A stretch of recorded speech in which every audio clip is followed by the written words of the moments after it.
Welcome to my talk, Make Vibe Coding Safe and how to test with Playwright. Next 15 minutes we will spend about how you do vibe coding, that's what everyone does probably, and how to make sure that vibe coding works over time. Let me get started. A short introduction about myself. I was working the last 5 years at Microsoft, working on Playwright. Playwright is nowadays the leading browser automation and end-to-end testing solution, and it works across Chromium browsers, Microsoft Edge, Google Chrome. It works around Firefox and WebKit. You can do it in any language of your choice. You can do it in JavaScript, TypeScript, Java, Python, and C#. And across all the platforms. And people use it for end-to-end testing. But especially the last 1 or 2 years, it's really exciting because we've seen people use it for AI and automating the web. On the right side, a little bit to set in perspective, we have around 90,000 stars on GitHub. And I love open source. The last 10 years I was working heavily on open source, and nowadays I moved to San Francisco from Berlin to work at Amazon to automate browsers there.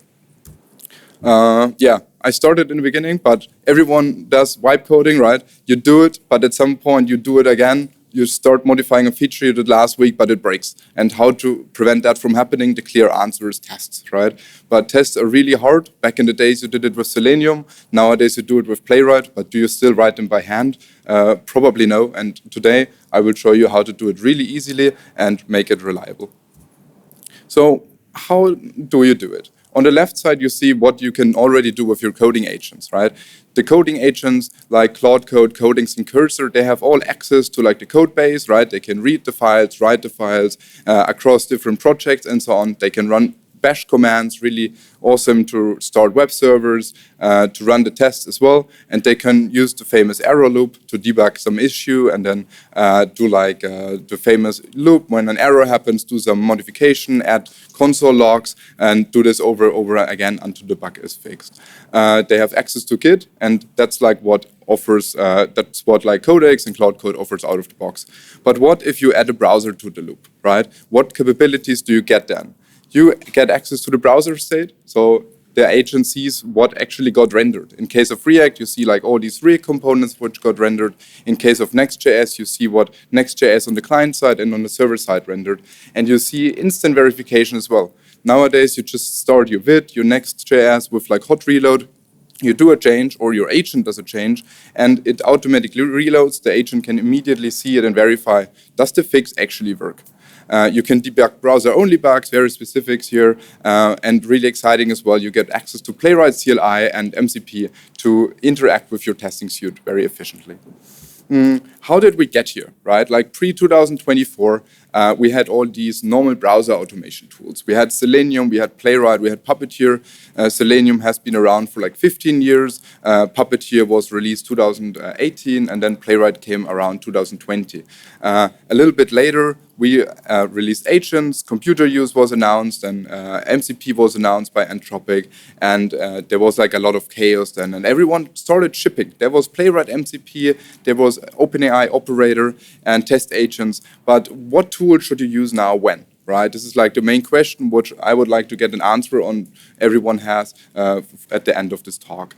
Nowadays, coding agents can see the browser. There are a lot of tools which you can use, like Playwright CLI, there's Chrome DevTools, MCP, and Agent Browser by Vercel. But how does it look like? How does it work?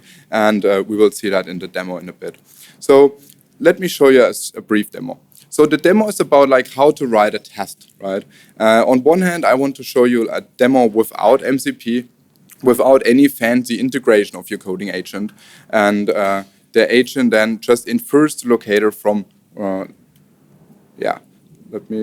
agent just infers the locator from the source. Let me jump straight into the demo to show you what this means. So this is just a normal Claude Code session. And in this folder, I have a Next.js application, which is very typical if you ask your agent to create a web page. And I want to create some test coverage around this delete button. Let me show you this app. I think I have it running here to set in perspective with how it looks. So this is AI console task, and you can create some tasks and mark them as completed and so on. And I would like to cover this delete functionality here, which I need to approve with like a sure button with a test. And I just like before, I asked my agent here to cover this with a test, and I said, yeah, please cover it, put it in this test file, and test this, and use the existing fixtures which I have, and then run the test and make it confirm. All of this harness, like all of these normal scaffolding, you can put in your Claude MD as usual, right, or Agents MD. If you run this, we will skip the execution for now. It will eventually succeed. It will, interestingly enough, though, come up with a test which gets inferred from the source, but it will fail sometimes for the first time because it doesn't have access to a browser, right? It tries to find out how React renders these buttons, or like your favorite JavaScript framework. React is really deterministic, right? You can very often look at like these components and predict how they probably look if they get rendered. But like in this case, it failed. It then sees the error. It looks at the error and tries to fix. In this case, there was like a rendering issue with like the name, and it should be a bit different. It fixed it, it wrote the file again, and it ran it. And then it wasn't working still, and then it ran it again. And I think here, somewhere, if I scroll down, it was passing. So this is like what works already out of the box, right? Just on the left side, what I showed before, each coding agent, it can write a test. But how to do it efficiently, and this is the interesting part. Let me show you this. So there's like another coding agent, but it uses Playwright MCP under the hood. And I just set a very similar prompt like before. And this is a live demo. I really hope that this works. It uses like all AWS Bedrock behind the hood. But it uses Playwright MCP under the hood, which starts like first, very typical like before, exploring the code base. Just like take a look how the whole app looks like, what existing testing infrastructure do we have. But then it says like, let me actually use Playwright MCP to explore the page, right? Let me actually like see, let's first if like the web server is running, and it will probably see that the web server is running, which I have here. And then in a second, it will spawn up a browser and goes through the entire testing workflow. And not only like just click through and see if it's feasible, it will also collect all these information about like which buttons are there, what's the perfect like way to interact with these buttons, and things like this. Claude is being slow. I have a fallback prepared in the meantime, just to show you a little bit how this would look. And then we will see, I think, around here. Yeah, so it will explore the page around here, and it sees, I can see the app structure clearly, right? Each to-do has a remove button, for example, or actually here. Now it starts exploring the page, and it sees how it looks like, and it's clicking here, right? We saw it click on this, and it just changed to sure, and it figures out that there is like this two-step verification process to delete this to-do item. And if we go back now to our demo, it sees like, oh, interesting, the to-do is still there after clicking delete, the counter still shows 5 remaining. And it gets this like very like good human way of like how this website looks like. And here it says like the delete doesn't seem to be working, let me check. And it actually tries to debug, not only with code, also with like how the real app looks like. And in the end, it comes up with a test. It writes this test file, hopefully like in a second, and then it should all work. Let me go back to the fallback to show you how this looks like. This is also very important to outline. When clicking, each click basically sends a whole accessibility tree representation back to the model itself and back to your Claude code. And it looks like this. What does it mean? It means like which buttons are there, how are they called, and then the model uses it in order to figure out the best way how to click in the end in your test. So I think here it says like, actually it wrote something. Let me call Playwright test end-to-end 2 times. The item is still there. It continues debugging. Yeah. In the end, I think it should come up with a test, which we see here, and it runs these tests, and then it will pass. It just takes a little bit more time and model interaction, basically.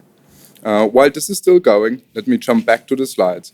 So what you just saw on the left side was like the agent in a normal scenario just reads the source, right? And it infers all these locators, how you actually target these buttons and these text input boxes, and then the test passes. It works really good on small code bases, but as soon as it gets like a little bit more large, these code bases with like more node modules, third-party modules, monorepos, they get really overwhelmed nowadays. And on the right side with like MCP, when you like actually like click through it, it will find out how the website looks like, and it will use the correct locators. And this is a reliable way which works at scale across monorepos, across different packages, and so on. All right, so what tools are there nowadays for coding agents, right? We just saw like there's Playwright CLI.